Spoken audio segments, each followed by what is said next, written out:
1절로 11절 함께 읽겠습니다.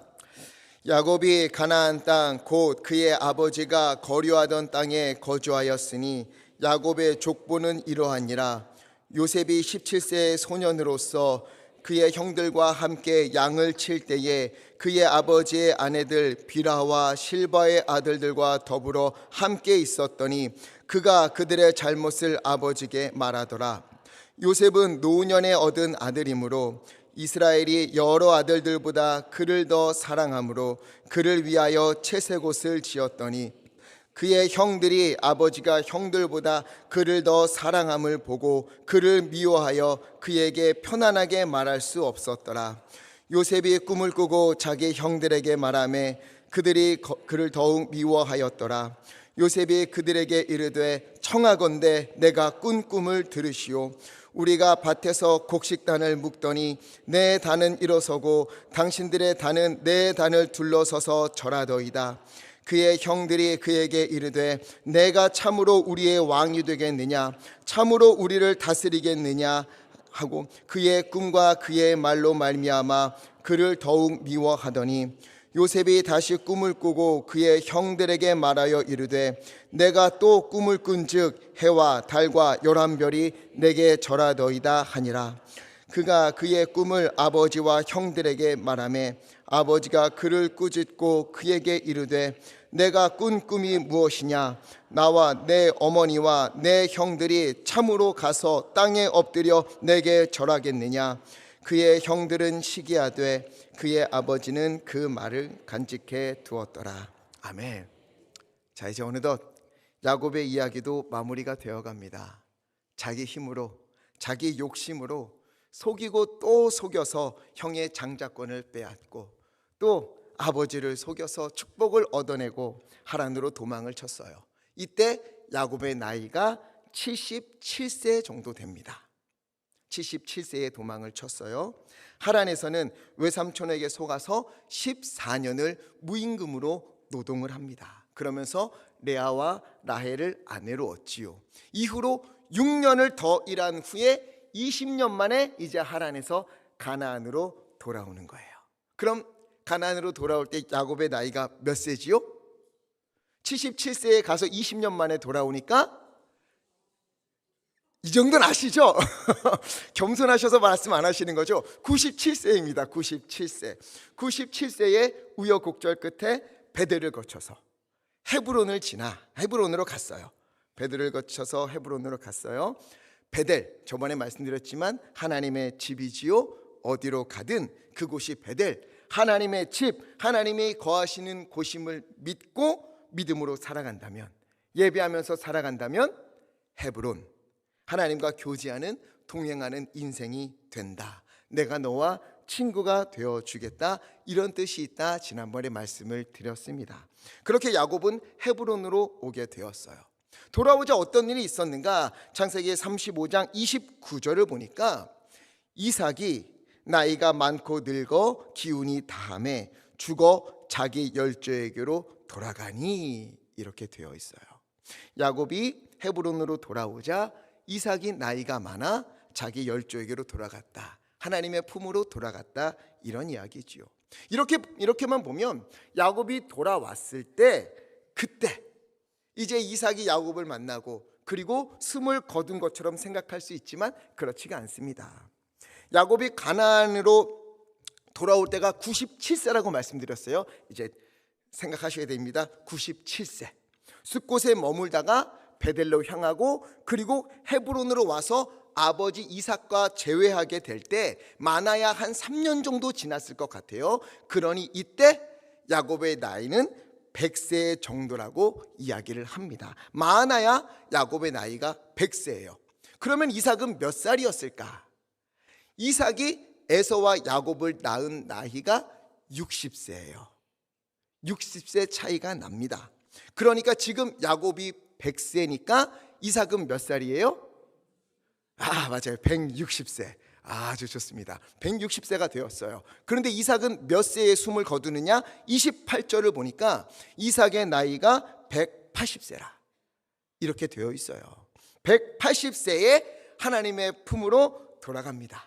그러니까 적어도 야곱이 100세, 이삭이 160세에 만났으니까 적어도 20년을 함께 사는 거예요. 20년을. 그러니까 아직 이삭은 한참 남았습니다. 요셉이 애굽의 노예로 팔려간 이후에도 10여 년을 더 살아요. 네, 이 정도 오래 산다. 이걸 기억하셔야 합니다. 그러면 왜 헷갈리게 여기서 이삭의 죽음을 언급한 것일까?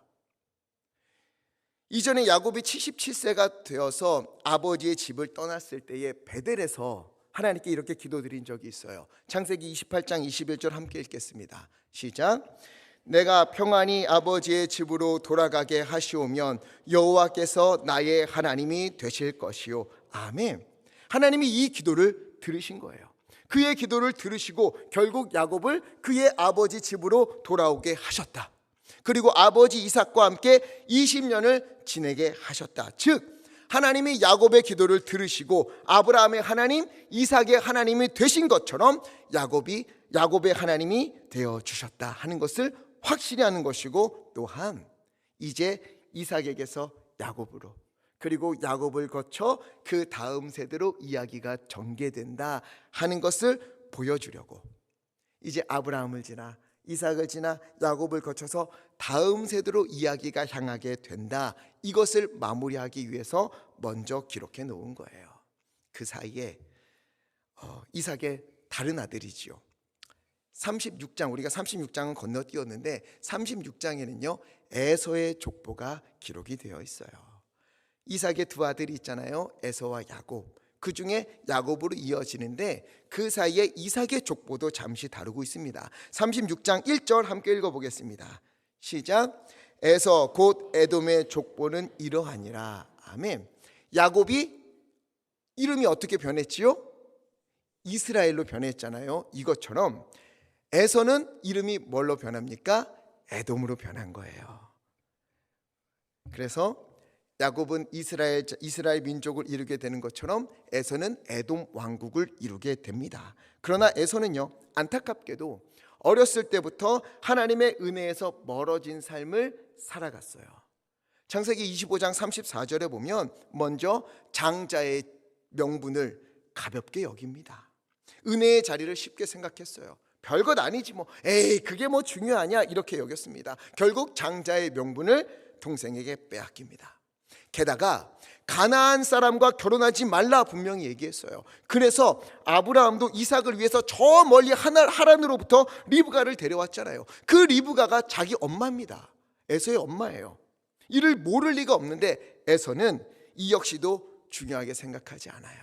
그래서 어떻게 하느냐, 뭐하러 그 먼 데까지 가서 내가 여인을 데려와서 결혼하냐, 여기도 많은데 에이 뭐 내 마음에 드는 사람하고 결혼하면 되지. 그래서 36장 2절을 보니까 가나안 땅에 있는 헷 족속 중에 한 명, 그리고 히위 족속 중에 한 명, 이렇게 가나안 여인 2명을 아내로 맞아서 결혼을 합니다.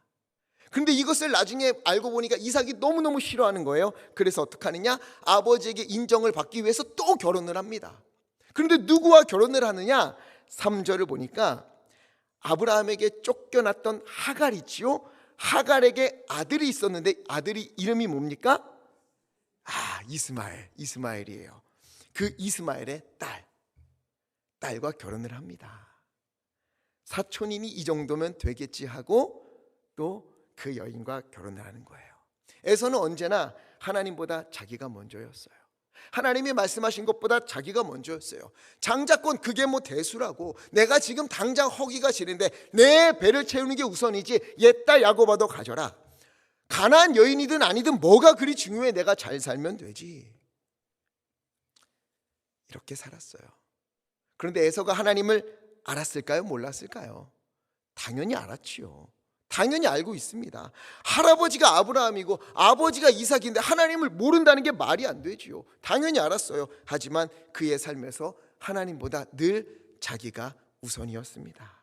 그리고 그것이 당연하다고 여기면서 그렇게 선택하고 살아왔어요. 또한 에서는 어디에서 삽니까? 8절에 보니까 이에 에서 곧 에돔이 세일산에 거주하니라. 세일, 사진 한번 보여주세요. 세일 있는 곳에서부터 에돔 왕국이 세워지는데 가나안 땅 이건 나중 지도긴 하지만 저 이스라엘 이쪽에 있나요? 이스라엘 아래쪽에 노란색으로 된 부분이 있죠. 여기가 에돔 땅이에요. 세일을 중심으로 여기에 그쪽에 거주하게 됩니다. 에서는 분명 하나님이 약속하신 땅은 가나안이라는 것을 알았어요. 하지만 그는 그 땅을 떠나 세일산 곧 에돔 땅에 자리를 잡습니다. 물론 좋게 생각하면 동생 야곱에게 가나안 땅 양보하고 갔다 이렇게 여길 수 있겠지만 분명한 것은 에서에게 있어서 하나님은 우선이 아니었다는 거예요. 7절 말씀처럼 두 사람의 소유가 풍부하여 함께 거주할 수 없었다. 야곱과 에서가 너무 풍부해서 함께 거주할 수 없었다. 이렇게 생각이 되었다면 어떻게 해서든 그 땅에 머물 방법을 찾았어야 하는데 모든 재물을 이끌고 가나안 약속의 땅에서의 삶을 모두 다 청산하고 하나님과의 관계도 정리하고 세일로 에돔으로 떠났어요. 하나님을 알고 하나님을 체험한 부모님이 있었으며 의대받을 자리에 있었던 그 에서이지만 하나님을 뒤로하고 은혜를 가볍게 여기고 언제나 자신이 우선이 되어 살았던 사람이 에서인 것입니다. 그렇다면 오늘을 살아가는 우리들 중에 혹시 에서가 있는 것은 아닐까요? 하나님의 은혜 가운데 거한다고 여기지만 나는 야복강에서 하나님과 씨름하는 인생을 산다 이렇게 생각하고 있지만 실상은 교회 문을 나서고 나면 하나님이 아니라 내가 중심이 되어 사는 삶이 우리 가운데 있지는 않습니까? 우리 인생 중에 그런 부분이 있지 않습니까? 은혜의 자리를 소홀히 여기지는 않지만 그렇다고 귀히 여기지도 않고 어쩌면 자녀들에게도 교회는 이야기하지만 믿음 안에서 사는 삶보다 세상에서의 평안한 삶, 세상에서 인정받고 세상에서 많은 것을 누리는 것을 위하여서 더 많이 기도하고 있는 것은 아닙니까? 그렇다면 우리는 야곱이 아니라 에서가 되어서 우리의 족보를 써 내려가는 것과 별반 차이가 없는 거겠지요. 하나님을 알지만 믿기는 하지만 하나님이 먼저가 아니에요. 우선이 아니에요. 차선책이거나 보험, 이게 바로 에서의 삶이었어요. 그런데요, 하나님보다 나를 더 잘 아시고 하나님보다 나를 더 회복시키시고 인생의 어려움을 풀어주실 분이 도대체 누가 있겠습니까? 하나님보다 우리의 자녀의 인생을 더 은혜롭고 더 충만하게 채워주실 분이 어디에 있겠습니까? 그렇다면 우리의 삶은, 이것을 믿는다면 우리의 인생은 언제나 하나님이 우선이어야 됩니다. 늘 하나님이 먼저여야 해요. 그러려니 하고 넘겨주고 물러나고 적당히 타협하고 그런 에서가 아니라 끝끝내 하나님을 붙잡고 놓지 않았던 야곱의 인생이 우리의 인생이 되어야 합니다. 하나님 없이는 안 됩니다. 하나님이 하지 않으면 나는 아무것도 하지 않을 겁니다. 하나님이 원치 않으시면 나는 결코 거기 가지 않겠습니다. 하나님이 하라고 하시면 아무리 힘들어도 숨 막혀도 캄캄해도 나는 그 길을 걷겠습니다. 이렇게 하나님이 우선이 되어서 하나님을 먼저 생각하면서 살아가는 우리 모두 되기를 간절히 축원합니다. 자, 그렇다면 에서의 자손은, 에서의 족보는 이제 하나님과 완전히 빠이빠이 이렇게 된 걸까요? 그렇지 않아요. 하나님의 은혜는 생각할 수도 없는 저주밖에 없는 그런 인생길이 에서의 자손에게 펼쳐진 것인가? 그건 아니에요. 에서의 자손 중에서, 족보 중에서 우리가 눈여겨봐야 할 두 인물이 있습니다. 두 인물, 11절을 한번 보면은요, 여기 보면 마지막에 누가 나옵니까? 그나스라는 사람이 나와요. 이 그나스가 누구인가? 그나스는 일단 에서의 자손이지요. 그런데 이 그나스의 자손 중에 엄청난 인물이 나옵니다. 출애굽 당시 가나안으로 12명의 정탐꾼을 보내잖아요. 그때 여호수아와 함께 그 땅을 가야 한다라고 말했던 사람이 누구죠? 갈렙. 이 갈렙이 그나스 사람입니다. 그나스 사람, 나중에 그니스라고 부르지만 그나스, 에서의 자손이에요. 갈렙은 분명 그나스 사람이고 에서의 자손인데 출애굽할 때쯤 유다 집안으로 들어가서 함께 지내게 됩니다. 그리고 유다 지파의 대표로 이 그나스 사람의 자손 중에 한 명인 갈렙이 정탐꾼으로까지 뽑혔던 거예요. 그나스 자손은 에서의 후예였지만 그들은 그 걸음을 달리했습니다. 우리 믿음으로 살아야 돼. 아무리 우리가 그렇지만 우린 믿음으로만 살아야 돼. 하나님께 충성을 다해야 돼. 그렇게 다른 이들과 달리 믿음의 길을 걷기를 다짐하고 거기에 충성을 다하자 약속의 땅에 들어가 유다 지파가 되고, 이후에 유다 지파를 통해서 다윗 왕이 나오고 예수 그리스도가 오시게 되는 엄청난 은혜를 누리게 된 거예요. 반대로 12절에 보니까 에서의 아들 엘리바스의 첩 딥나는 누구요? 아말렉. 익숙한 인물이 나와요. 이스라엘이 나중에 출애굽을 할 때에 이스라엘을 도와주기는커녕 뒤쪽에서 뒤처진 연약한 여인들과 노인들, 아이들을 공격하고 괴롭히고 죽였던 이들이 바로 이 아말렉 족속이에요. 그래서 하나님은 그들을 괘씸하게 여겨서 후에 사울에게 아말렉을 진멸하라 이렇게 명령하셨습니다. 분명 하나님은요, 신명기 23장 7절을 보면 에돔 사람을 미워하지 말라, 그는 너의 형제다 말씀하셨지만 아말렉을 향해서는 진멸하라고 말씀하십니다. 용서하지 않으셨어요.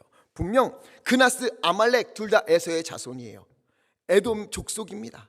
그러나 그들의 선택에 따라서 한쪽은 하나님의 은혜를 받는 유다 족속이 되었고 한쪽은 진멸하라고까지 말씀하시는 저주받은 민족이 되고 말았어요.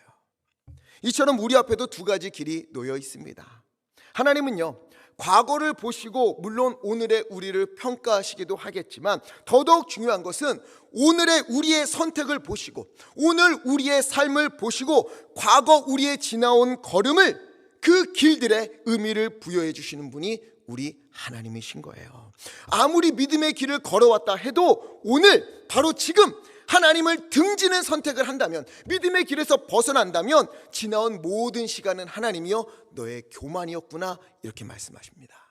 그러나 지나온 시간이 상처나고 깨지고 모나고 아픈 기억들로 가득하고 하나님께 너무나 죄송스러운 마음으로 그렇게 가득한 인생들을 살아왔다 하더라도 오늘 우리가 주님 앞에서 의로운 길을 선택한다면, 신실한 삶의 걸음을 한 걸음 더 내딛는다면 하나님은요, 그래 너의 지나온 모든 걸음은 이때를 위함이었어, 너가 하나님께로 돌아오게 하기 위함이었어, 이렇게 하면서 거기에 은혜로 새겨주시는 역사를 펼쳐주시는 거예요.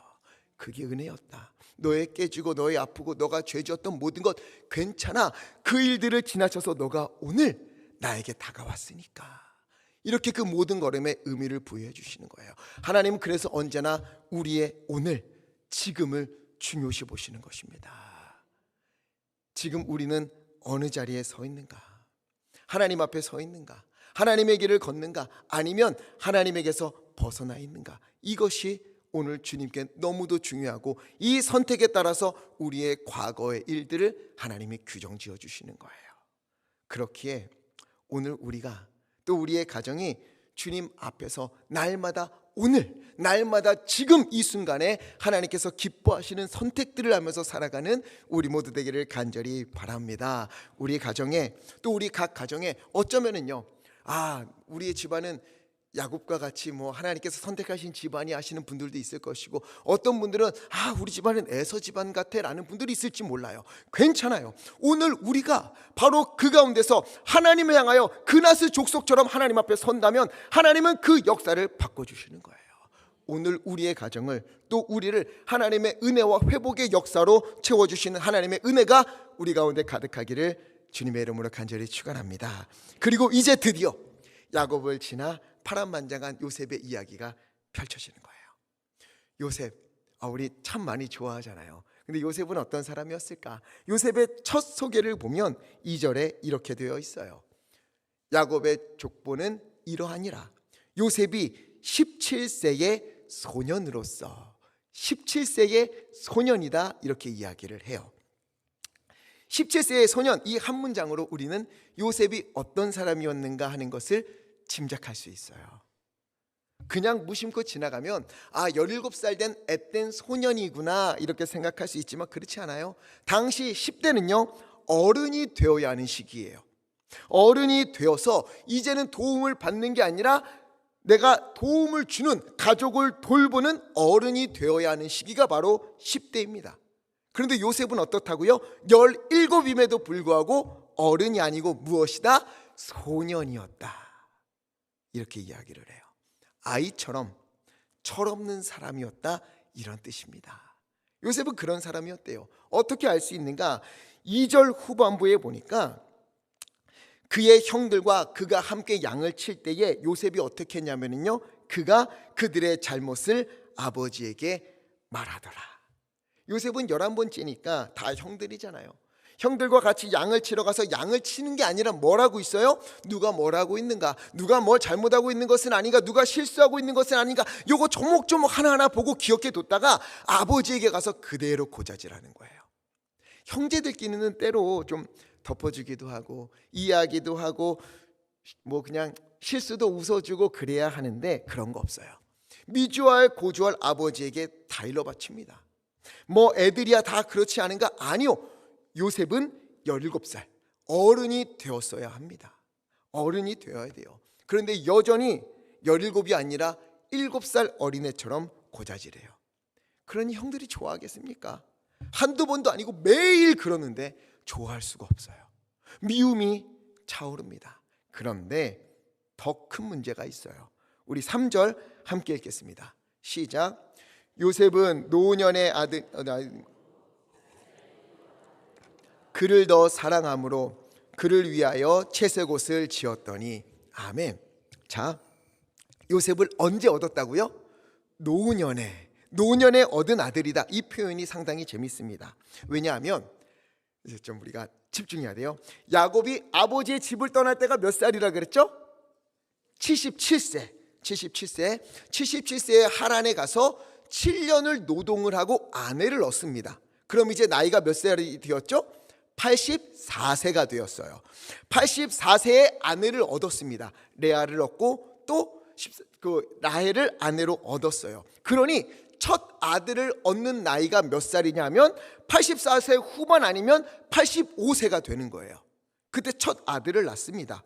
그리고 가나안으로 돌아올 때쯤 요셉의 나이가 6살이거든요.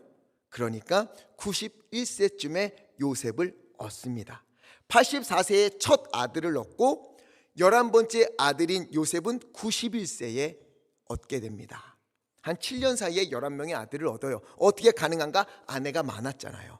아내가 넷이었으니까 7년 사이에 11명의 아들을 얻었어요. 가장 젊을 때가 84세, 가장 늙었을 때가 91세. 아니요, 이후에 또 베냐민이라는 아들을 얻어요. 그렇다면 여러분 84세에서 91세에 낳았는데 누구를 노년이라고 누구를 젊은 세다 낳았다고 할 수가 없잖아요. 다 노년에 얻은 아들이에요. 그런데 유독 요셉만 노년에 얻은 아들이다 이렇게 불러요. 이건 이유가 무엇이냐? 야곱에게 있어서 요셉만큼은 누뚱이처럼 보인 거예요. 요셉을 편애하는 겁니다. 요셉만을 노년에 얻은 아들처럼 특별히 더 사랑했다, 차별했다 이거예요. 그러면 그 아이는 어떻게 자랍니까? 천방지축이겠지요. 아나무인입니다. 하늘 높은 줄 모르고 형제 귀한 줄 모르고 버릇없이 자라난 거예요. 어느 정도인가? 3절에 이스라엘이 여러 아들들보다 그를 더 사랑함으로 그를 위하여 뭘 해서 입혔다? 채색옷을 지었더니. 야곱이요, 다른 아들들은 뭐 시장에 가서 혹은 중고마켓 당근 이런 걸로 해서 옷을 사서 입혔는데 요셉은 어떻게 했어요? 샤넬 입히는 거예요. 프라다, 구찌 이런 것만 사주는 거예요. 얼마나 열받겠어요. 그런데 이 채색옷의 의미는 더 큰 게 있어요. 좋은 옷 이 정도 뜻이 아니라 긴 옷을 이야기해요. 긴 옷. 이게 왜 중요한가? 여러분, 일을 하려면, 양을 치려면 옷이 짧아야지요. 그래야 일하기 편하잖아요. 일하는 사람들은 소매가 짧은 옷을 입습니다. 일하지 않고 관리하는 사람들, 감독하는 사람들이 긴 옷을 입어요. 그러면 바로 그 옷, 이 옷을 누가 입었어요? 요셉이 입었다는 거예요. 비싼 옷으로, 비싼 색으로 물들이고 권력을 상징하는 긴 옷, 감독자가 되라는 그 긴 옷을 야곱이 요셉에게 입힌 거예요. 그러니 지금 야곱이 요셉을 뭐라고 부르는 거예요? 너는 형들을 관리하는 사람이야. 너는 감독관이야. 일하는 사람이 아니야. 너 괜히 땀 흘려 일하지 말고 형들 잘하는지 그것만 살펴봐. 이걸 의도적으로 입혀준 겁니다.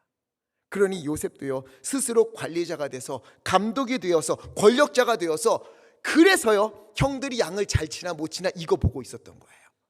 누구 잘못하면 그거 기억했다가 아버지에게 고자질하는 거예요. 형들이 양 잡아먹나 안 잡아먹나, 잃어버리나 안 하나, 일 안 하고 꾀부리나 안 하나, 요거 보다가 고자질하는 거예요. 몇 살 때? 17살 때. 야곱은요, 자기도 부모님의 편애의 희생자였잖아요. 아버지 이삭은 형 에서를 사랑하고 어머니 리브가는 자기를 사랑했어요. 한 가정에서 두 패로 나누어진 그 아픔을 자기도 겪었어요. 20년이나 형과 갈라져서 도망쳐서 살았잖아요. 그러면 자기의 아픔을 자녀들에게 물려주지 말아야 하는데 그러지 못했어요. 내가 사랑했던 라헬의 아들이다. 라헬의 장남이다. 다른 아들 다 제쳐두고 요셉, 우리 요셉, 넌 일하지 마. 너는 감독자 되어야 돼. 너는 저런 짧은 옷 입지 마. 긴 옷 입어야 돼. 편애하고 차별해요. 그래서 그 가정 가운데 분열이 생기고 미움이 일어나고 조각조각 깨어져서 나뉘어지는 안타까운 일이 일어나게 된 거예요. 야곱의 아내들 모두 남편의 사랑이 필요한 사람들이었고, 야곱의 자녀들 역시 모두 아버지의 사랑이 필요한 아들들입니다. 레아의 자녀들은 레아의 자녀들 나름대로, 비라와 실바의 자녀들은 그 나름대로 얼마나 상처와 아픔이 많았겠어요. 편애하는 아버지, 어머니들끼리 경쟁하는 모습 보고, 그 중에서도 아버지는 라헬, 그리고 라헬이 죽자 이제는 라헬의 아들 요셉. 얼마나 상처가 많았겠어요. 그러면 요셉이라도 좀 정신을 차려야 하는데 17살이나 된 녀석이 형들 마음을 헤아릴 줄 모릅니다. 아버지가 자기 혼자만 특별한 옷 입히고 너 형들 감독해 그러면은요, 아이고 아버지 아닙니다, 좀 사양해야 되는데 7살 아이처럼 그게 신이 나서 좋아서 그 옷 입고 감독하고 고자질하는 거예요. 그래서 요셉은 어떤 사람이었다? 17살 소년이었다.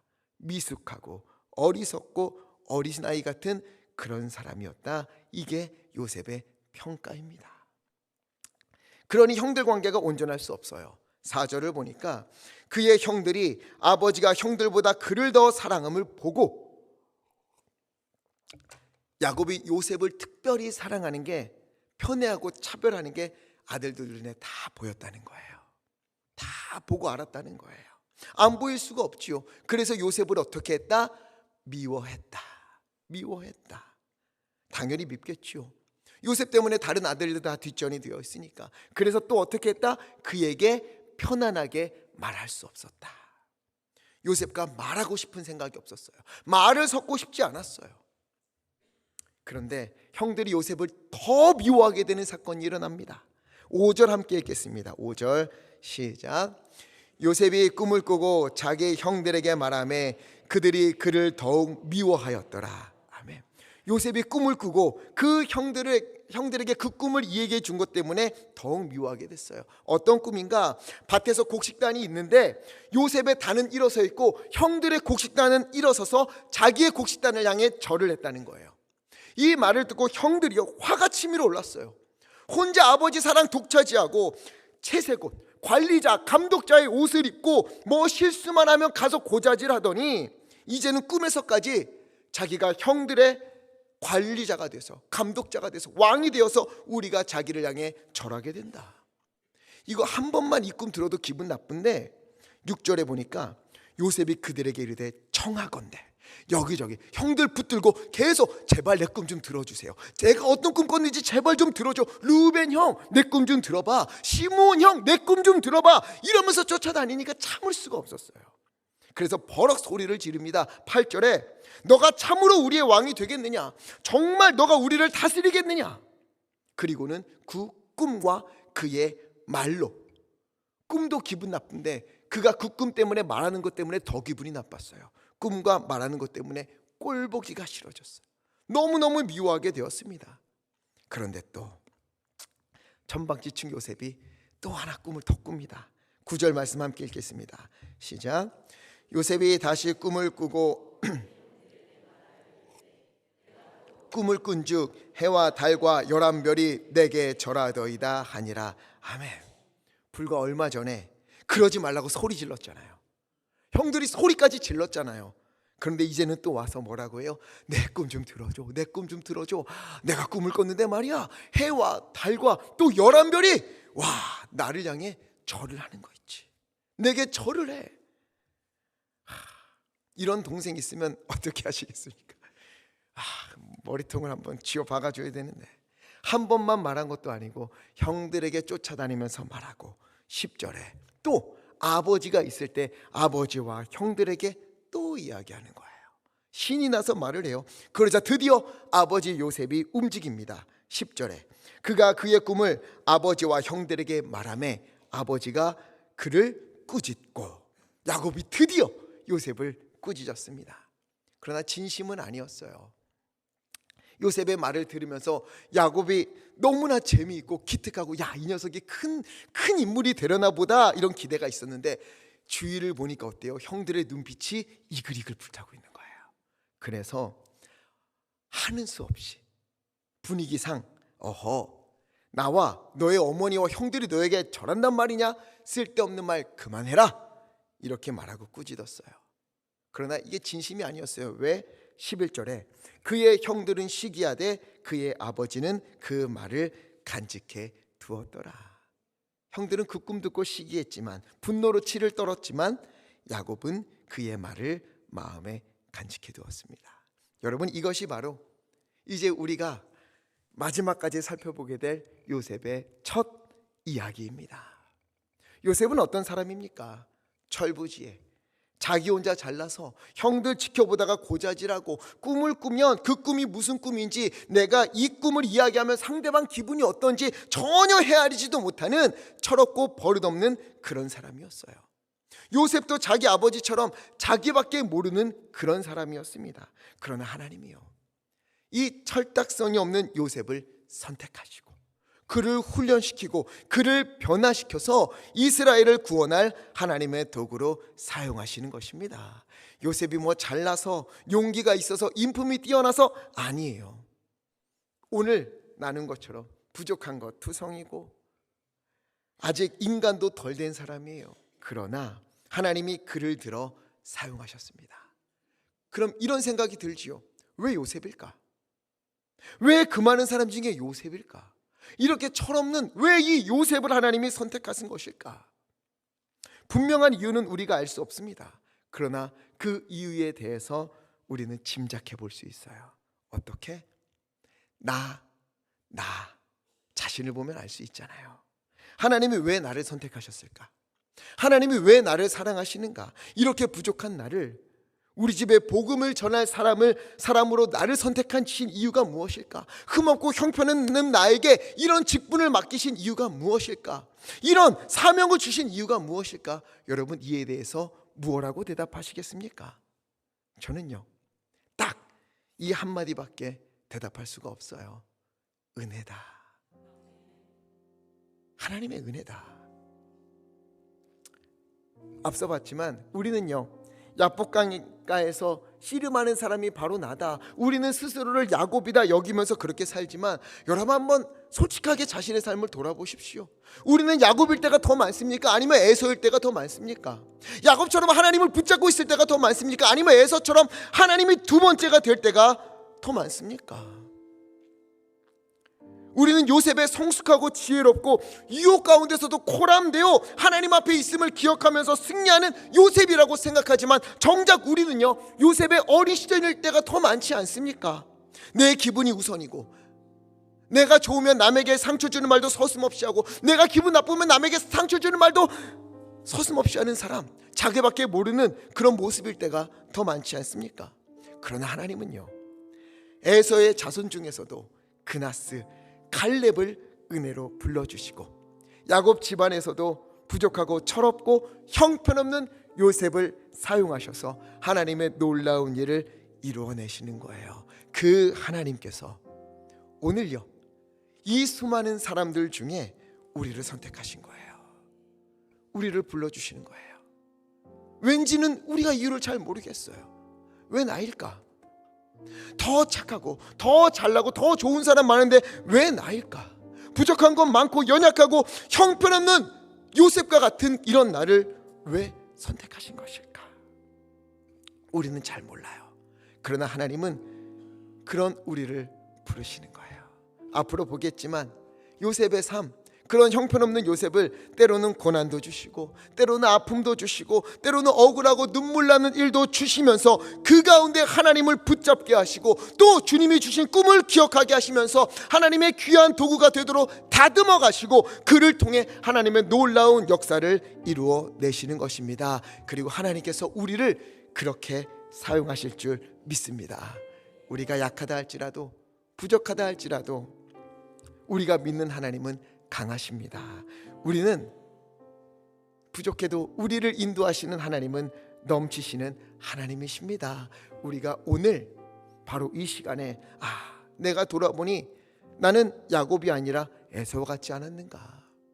나는 하나님만을 붙잡았던 후반기의 요셉이 아니라 철없는 이 소년 요셉과 같은 사람이지 않을까? 그러나 그럼에도 하나님이 나를 선택하시고 나를 부르셨으니 나를 이 자리로 오게 하셨으니 하나님이여 이제는 내가 나의 삶을 주님께 드립니다. 내가 주님 앞에서 주님께서 기뻐하시는 삶을 살기를 내가 원합니다. 소원하면서 그 길을 걸을 때에 하나님이여 우리의 삶 가운데 인재하셔서 주님의 놀라운 섭리를 이루어 주실 줄 믿습니다.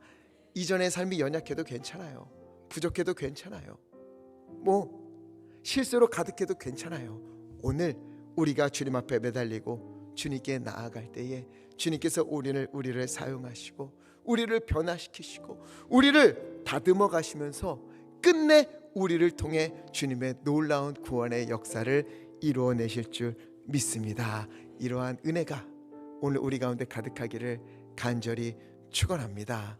깨어져도 넘어져도 상처나도 무너져도 주님 앞에 있음을 기억하면서 하나님 붙잡고 살아가는 우리 모두 되기를 예수 그리스도의 이름으로 간절히 축원합니다.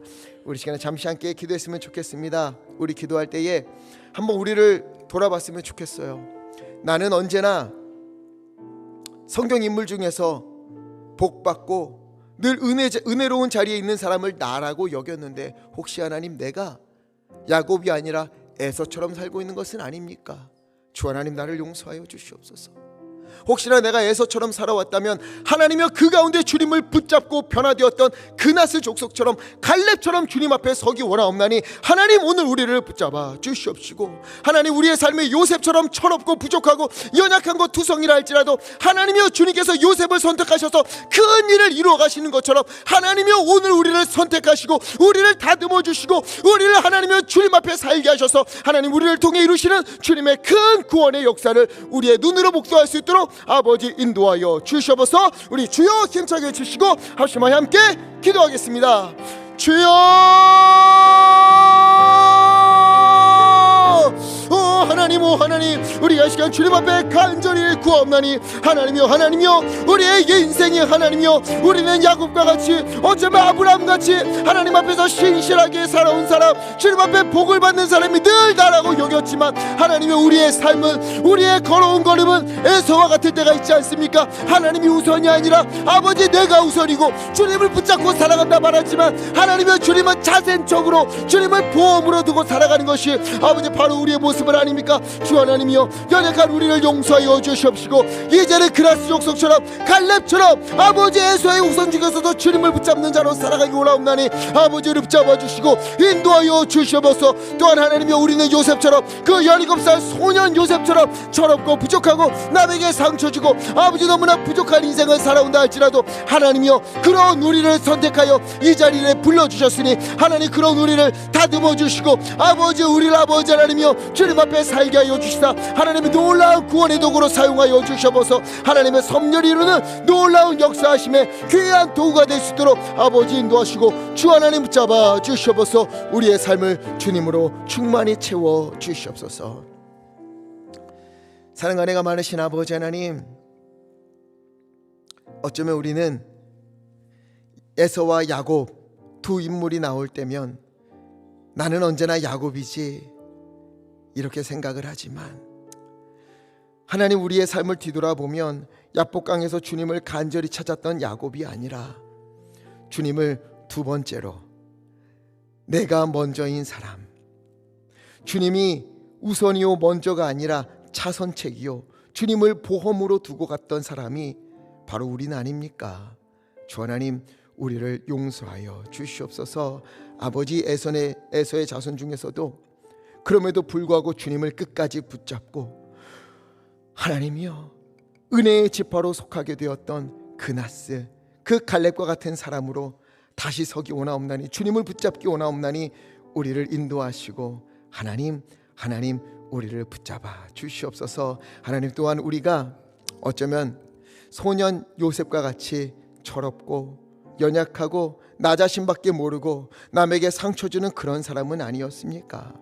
하나님이여, 그런 요셉을 통하여서도 다듬으시사 그를 구원의 도구로 사용하신 것처럼 하나님, 오늘 우리를 불러주셨으니 하나님이여, 그런 우리를 다듬어 주시고 모난 부분은 제거하여 주시고 하나님께서 사용하시기에 적합한 사람으로 만들어 주시사 하나님의 주님의 구원을 이루는 큰 도구가 될 수 있도록 우리를 인도하여 주시옵소서.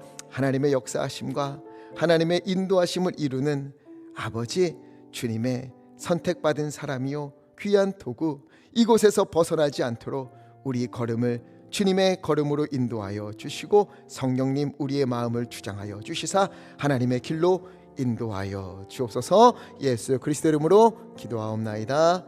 아멘.